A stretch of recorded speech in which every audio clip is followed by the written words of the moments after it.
Pencil Kings, Pencil Kings, Pencil Kings, Pencil Kings, Pencil Kings. I always refer to that voice in my head as kind of the anti-artist, the voice that's saying, this is stupid, you should be going back to work, you should be, pursuing this more, and just, I had to tell myself, you know what, I can't listen to that right now. I don't have time to listen to negativity.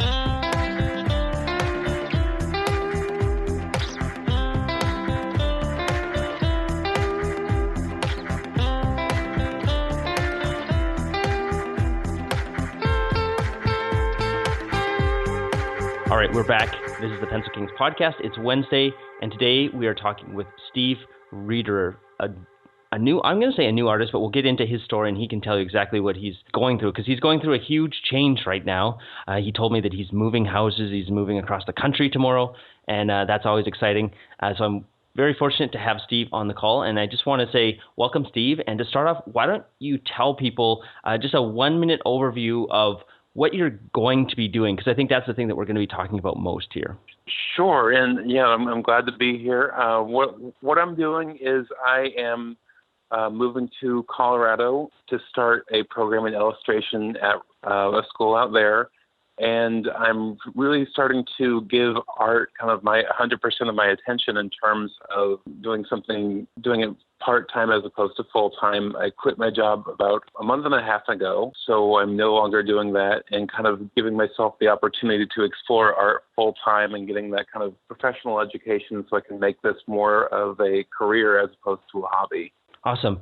And I think what's interesting about Steve's story that you're going to find, and that I hope you can relate to as a listener, is that you had an already established career. You were well down the path of what you were doing, and then you suddenly, or right. Maybe not suddenly, but eventually you realized that it wasn't what you were wanting to do. And so, like a lot of people who are feeling, I don't know if unfulfilled is the right word, but you just feel like there's something off at very least. You know right. that there's something more that you need to be doing than what you're currently doing, and you actually made a change, because I feel like a lot of people, it's really scary to give up your salary, to give up all your friends that you have at work, your right. routine, and move towards the thing that you want to do. So I really applaud you for taking that leap, and I'm really excited to explore that.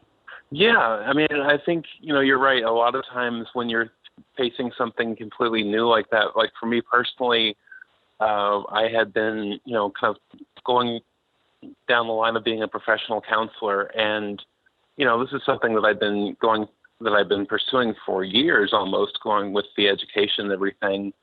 And, for a lot of that time, drawing was never really something that I considered to be a career or something that I could, really sink my teeth into, other than, doing it when I had time, or that it was, something that I could do kind of just as a hobby almost. And within the last year, I had this thought that, I come home, and after a day of 8 or 9 hours of doing something that's, on the one hand, it's very fulfilling, and it has that kind of money-making potential, and I'm definitely, trying to expand my career in that.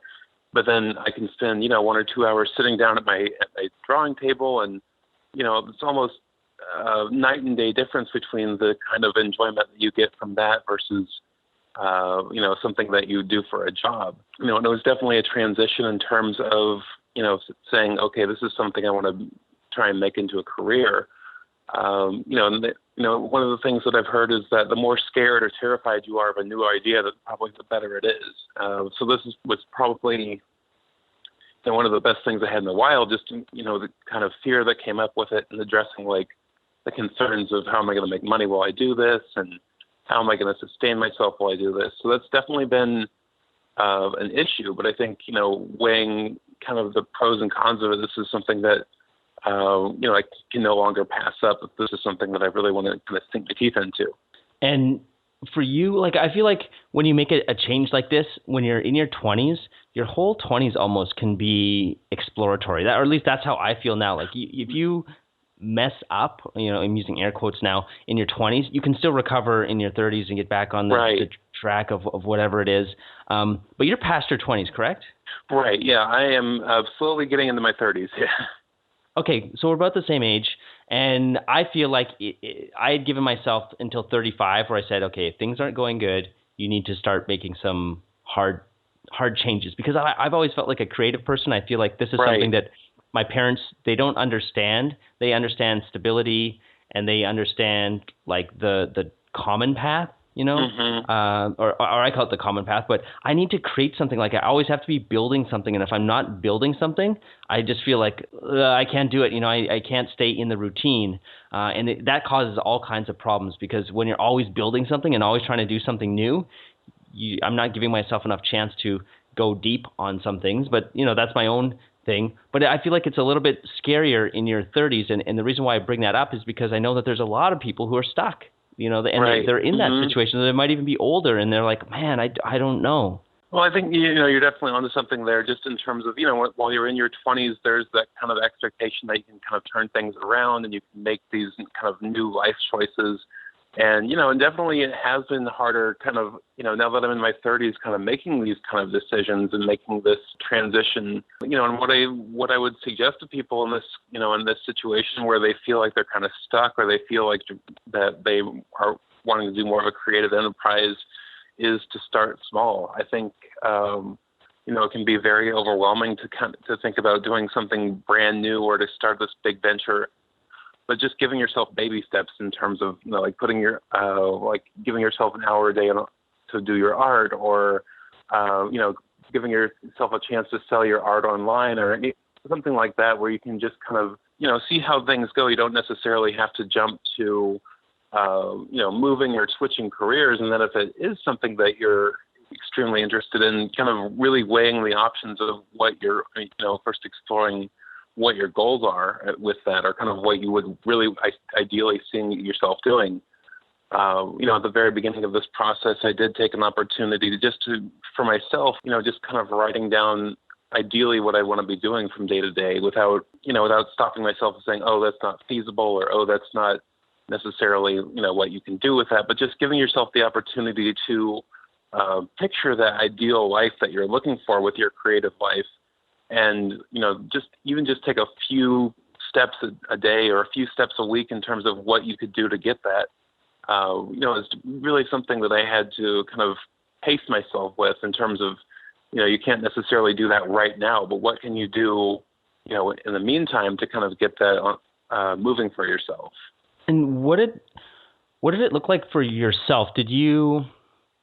Were you first feeling like unfulfilled by your job? And I don't want to put my words into your mouth, but sure. Did you first have these sort of like these feelings about work that you weren't sure, and that you thought, well, maybe there's something else? Right. Or were you starting to draw and you're like, wow, drawing is really fun. Makes me feel different than how I do day to day. Well, I think it was kind of a combination of the two. My job that I had was, to put it lightly, it was a very stressful job where I was, you know, I'd be very overwhelmed by the end of the day. And the fulfillment that I was looking for wasn't necessarily there when you have, like, you know, like me personally, I had over 5 bosses that I reported to, and just this overwhelming kind of like very prescribed way of doing things, where if you're, you know, a creative type, or that you want to kind of explore options, it definitely wasn't the environment where that could you know, that you could really do that. And, you know, and when I went home to draw, and just at first it was just kind of like, I'm just going to give myself an hour and just kind of draw. But it was this, you know, again, a night and day difference in terms of the fulfillment I had, even just from drawing, you know, like a random thing, or just like a random, like a pun. I mean, when I first started drawing, I was really just drawn to like drawing puns for myself to keep myself entertained. You know, and it was very fulfilling just to have that kind of outlet. When it kind of occurred to me, hey, this is something that, you know, this is much different from your day-to-day work, because you're doing this and you're not like regretting it, or you're not like overthinking it. You're not miserable doing it, when you contrast that with, you know, the 8 hours a day that you're going and doing something that you're not necessarily in love with, or that has so much negative potential, or kind of dealing with all these things that can kind of drown out that inner creative voice. I think it was very powerful for me to recognize what was working and what wasn't.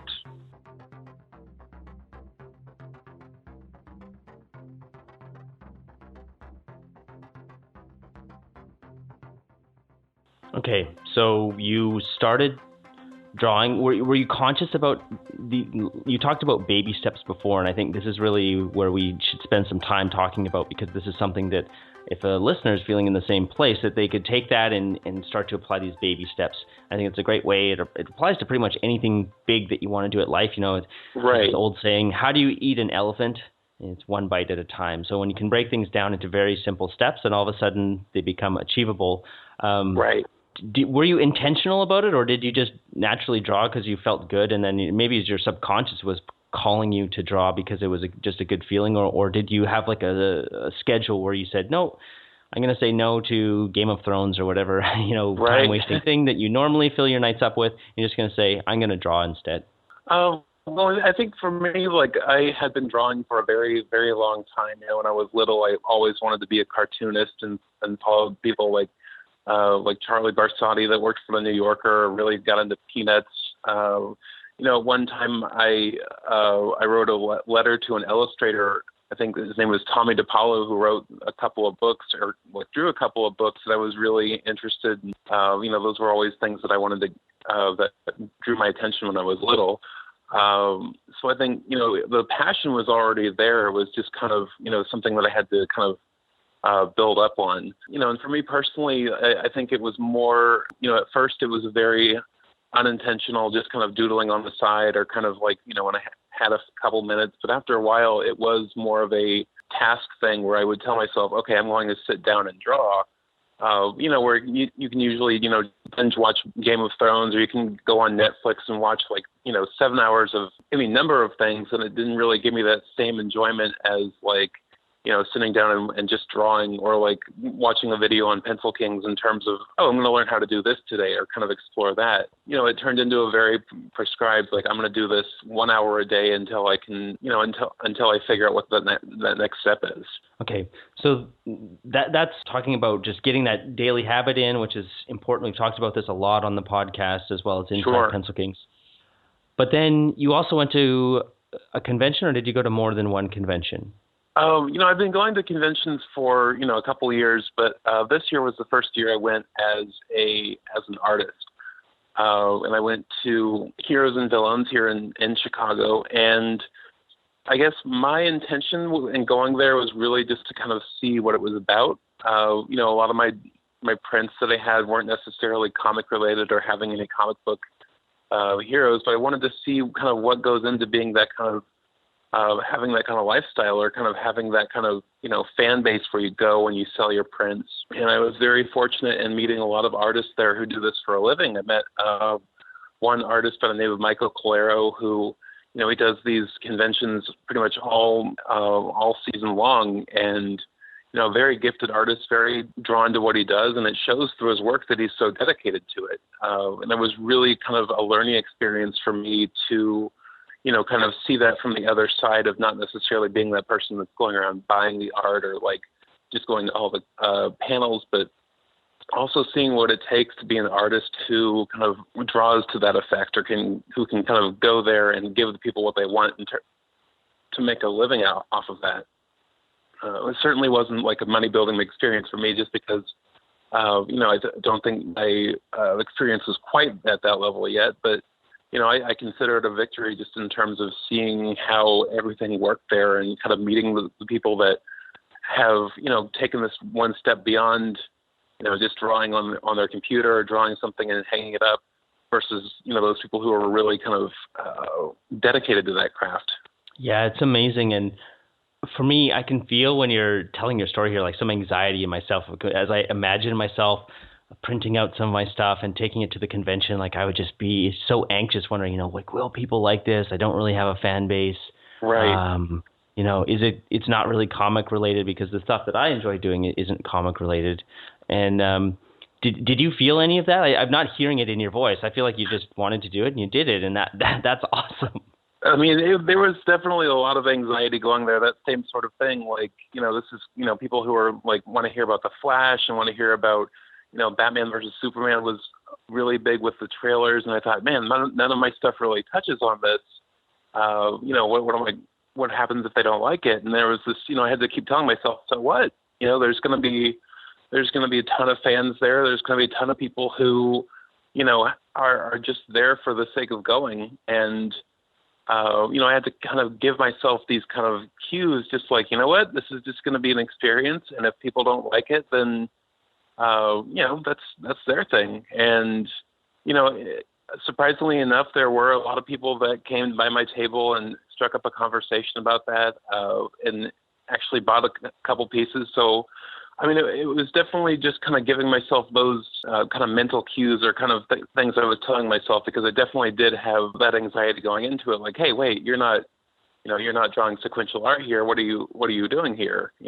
But even just having that going in, knowing that it was going to be a learning experience, that, you don't have to go and sell 1 million pieces of art. You can go here and just learn, was a good kind of step for me. I still feel like there's so many mental barriers between drawing at home and then exhibiting your work and potentially asking people to buy it. I feel like there's the cost. There's, will people hate me?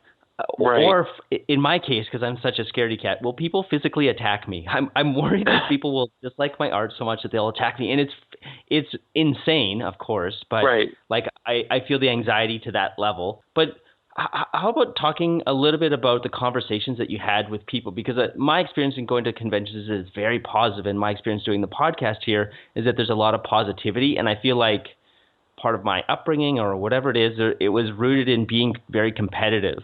And there are those people who are very competitive. They want to be the best, but then my experience now is that that's the 20% of people. Those are maybe the people who want to be super achievers, but then there's a whole other 80%, and they're like, no, man, I love drawing because it makes me feel awesome. And if you feel awesome about drawing, let's talk, because I want to hear what your experience is, and let's be friends. And that was really eye-opening for me, because I just assumed that everyone was really competitive and hypercritical, but that's not the way. So how did some of the conversations go when you were talking to people? I guess I feel like with the artists, we kind of have a sense of what that's like from talking with other people on the podcast, but talking to the fans as someone who's new, what was that like? It was definitely like the first hour I was kind of on pins and needles waiting for people to stop by, because, people were looking for, very specific kind of art. But, those first couple conversations, I think, people who go to these conventions and people who stop by, they have all sorts of interests, beyond comic books, manga, people who just like being entertained by visual art it covers a lot of people. I think a lot of the conversations were, how did you get started doing this? And kind of, well, how did you think about this? Or, oh, this is really clever. And just talking about, kind of how the process was for me. I think people are really interested in, even though it's not necessarily a picture of the Flash or Batman, they still see this work that someone's done. They have an appreciation for that. And there was one woman who I talked to, her husband owned a gallery, and she was just floored by, just kind of these little kind of pictures of a coffee mug saying something, or they had a seal that I called the seal of approval sitting at a desk.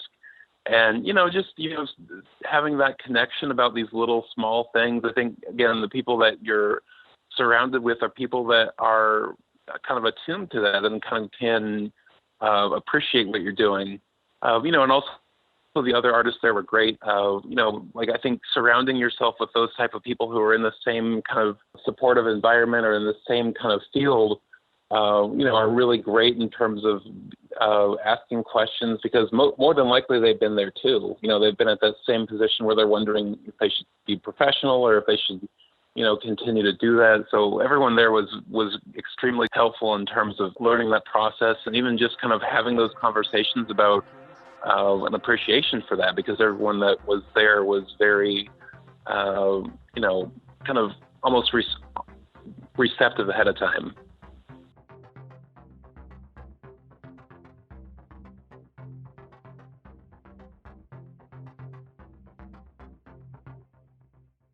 Yeah, I can definitely see that. And I like, now I understand a little bit more about your art once you've given me that backstory to how the conversations went. There was a connection that people had with your art through the puns that you're illustrating. Were they all puns? Yeah, I mean, they were mostly puns, and I had a few portraits that I'd drawn just in terms of, drawing from, just seeing something on the TV and drawing that out. But, a large percentage of, what I was going for were just these kind of simple, kind of puns that, they weren't necessarily poking fun at anybody, but it was just kind of stuff that, you didn't have to be a fan of this or that to appreciate it. It was just kind of simple stuff. I think the one that I had that was, that you had to watch a little bit of TV was from Modern Family. I drew Phil on the couch, and I called it Philosophy. And there was still some connection with that, but I think the general, in general, people just kind of identified with these kind of cartoon puns that were just kind of, they're not negative in any way. They're just kind of these things that you can kind of chuckle at or passing by. Yeah, and I also feel like it's something that people can relate to, and that's often an area where you can trip yourself up a little bit when you're trying to create something new. You're like, okay, I'm going to make these new characters, and people are going to be really excited about them. And at the convention, people are excited about, like you said, Batman and the Flash and all this kind of stuff. But with a pun, you're kind of in that same place of being like the Flash or Batman, because people can relate to it, because you can draw Batman in 100 different styles. Right. Just like you can illustrate a pun 100 different ways. Right. And there's really no limit to that, just in terms of, you can make 100 different ways of kind of illustrating that, or making, just these simple little things that, it doesn't necessarily have to be one. There's no correct way of doing it, which is kind of like the beauty of doing that kind of art, or just kind of doing your own thing, is there's no like one exact way. You could go and do your own thing and kind of develop your own style, and there's still going to be a fan base out there for that. So you had, I think, a great experience. You went to the convention, you met all these people, you got to talk to some new fans that you never met those people before, who could appreciate your work. You sold a few pieces, which is amazing. I think a lot of people can go there and sell nothing, although I'm not sure. I really don't know. It was good. Yeah, I think it's amazing. And so what do you think it would have been like if you went and had this exact same experience, but people just didn't buy anything? People are just like, that's interesting, and then walked off, or had a small conversation but then walked off. Do you think that would have crushed you or stopped you or like prevented you from being on the path that you're on right now? I don't think so. I think, again, like when I first walked into it, I had to kind of tell myself, that this could go a number of different ways. And the important thing is that, you're going, and you're not necessarily, you could make, hundreds of dollars off this, and you could, walk out with, the same money that you have in your pocket, probably a little less, because, spending, money at conventions is, just so easy to do. But I was kind of mentally prepared for, either situation, and there was a couple, there was a while during the convention where people just walked by, and the important thing to do is just, see it for what it is. It's a wonderful opportunity where people are coming together. And just because, no one's necessarily buying anything doesn't mean your work isn't appreciated, and just kind of reminding myself that this is a learning experience to see kind of how this kind of culture works, I think was very critical for me to just be like, okay, just kind of see this for what it is, and go in with open expectations instead of kind of bombarding myself with, oh my God, you didn't sell everything, this is a complete failure. Just like recognizing the positives of, you got here, you have your table set up, and, you're farther than you ever thought you would be, because it was definitely an accomplishment for me, just in terms of packing up my stuff, printing everything out, and going there, and, wearing that vendor badge, as opposed to just like having, that day pass, was definitely like, that was a success in itself. Oh, I love that. And if you're listening and you feel the anxiety that I was talking about before, and you identified with that, just hit rewind or whatever on your player and listen to the last sort of 2 minutes or so about how Steve was able to think through of the different possible scenarios, and also think of the worst, not maybe there could have been worse, but sort of a worst case scenario, and just be prepared for it. Right. Be like, look, it's not that bad. If And one of the things that I love that you said was, just because people don't buy your work doesn't mean they're not appreciating your work. And I think that's what we all really want, is for people to appreciate what we're doing. And so it's a good thing to constantly remind yourself of. Right. And there's always going to be, someone that appreciates your art. There's so many different fan bases that you can identify with. Even if 100 people walk by and don't buy anything, those 2 people or 3 people that buy stuff, you've made their day with something that is right up their alley. So, there's always someone out there that's going to appreciate what you're doing. It's just a matter of, finding that person and kind of identifying with them and having that conversation about, kind of where the art is coming from and what you did to create it. I think, a lot of times when people can have that connection with an artist of kind of where they got this or how they come up with it, it's going to definitely be in your favor. Okay, let's change gears a little bit now and talk about the decision to actually leave your job, go back to school, start working professionally as an artist or going down the professional path. I feel like that couldn't have been an easy decision. Not just that, should I go to school or should I not go to school? Where should I live, or does the school dictate where you live? Right. Can you talk to us a little bit about that kind of decision that you must have been having with yourself? Because I feel like it's extremely fascinating. Sure. And it's definitely, it's kind of a day-to-day thing in terms of that anxiety that's kind of, it's almost like it's this very visceral kind of feeling, like you wake up with it, like, okay, you're going to be on your own now. In the last couple of weeks of work after, I'd been accepted and I had kind of got everything in motion, every step that you take kind of brings up this new anxiety, like, oh man, okay, what are you going to do without work? What are you going to do without this?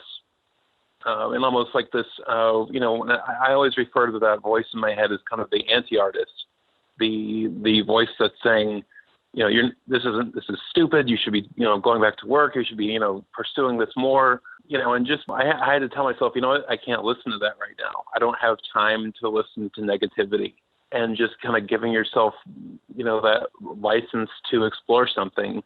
It's definitely something that, it's there, like that anxiety, that fear is definitely a constant where, you can tell it to go away for a few minutes or a few hours, but it's going to be there when you make those kind of decisions. And just, I think for me, just giving myself the opportunity to kind of slow down and just think of one thing at a time. Like I'm going to find housing first, and then when I get that done, then I can worry about this other thing. But just recognizing that there is this pre-programmed voice that's almost like, no, you shouldn't be doing this, or no, you should be really focusing on something that is guaranteed to make money, or kind of that prescribed path, like you said. It's been built for a number of years off of convention and, the status quo of this is what you do with your life. You don't go back to school and pursue something like illustrating.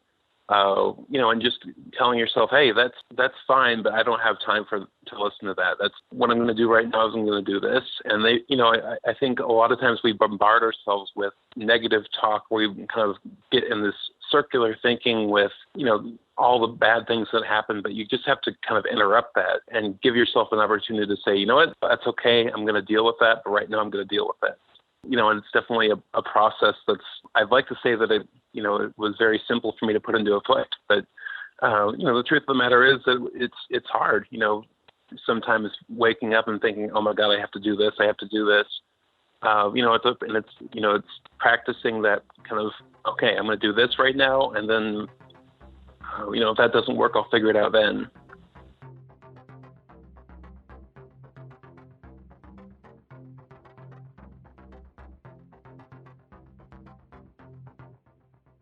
So you're about to go to Colorado. Mm-hmm. Do you feel you're leaving tomorrow at the time that we're recording this?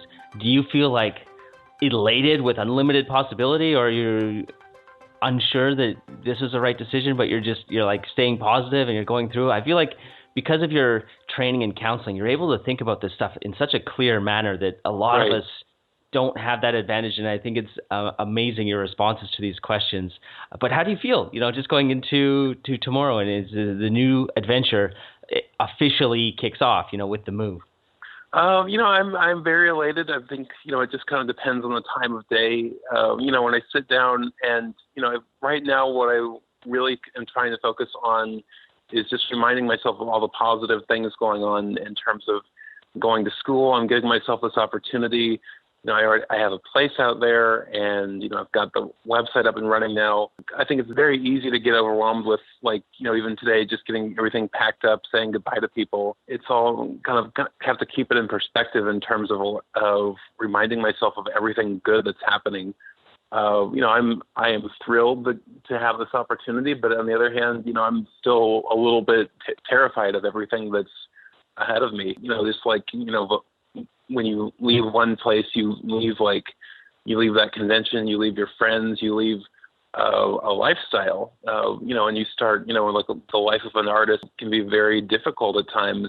So I think just that realization has definitely given me a healthy amount of fear, but I'd say for the most part, I'm very excited about this. And one final question. Sure. Why Colorado? I know from my experience, I've been a few times. Colorado is an amazing place. There's all kinds of great outdoor things that you can do there. I feel like the people there are very accepting, and there's a huge kind of like entrepreneurial scene there. There's tons going on in Colorado. What is Colorado for you? Was it just that was where the school that you wanted to go to was, or was there more to Colorado? Well, Colorado has always had a special place in my heart. My family's actually gone out there, since I was a kid, just for vacations and seeing family. And I think, one of the things that Colorado offers, like you said, is it has this kind of community environment where people there are very understanding.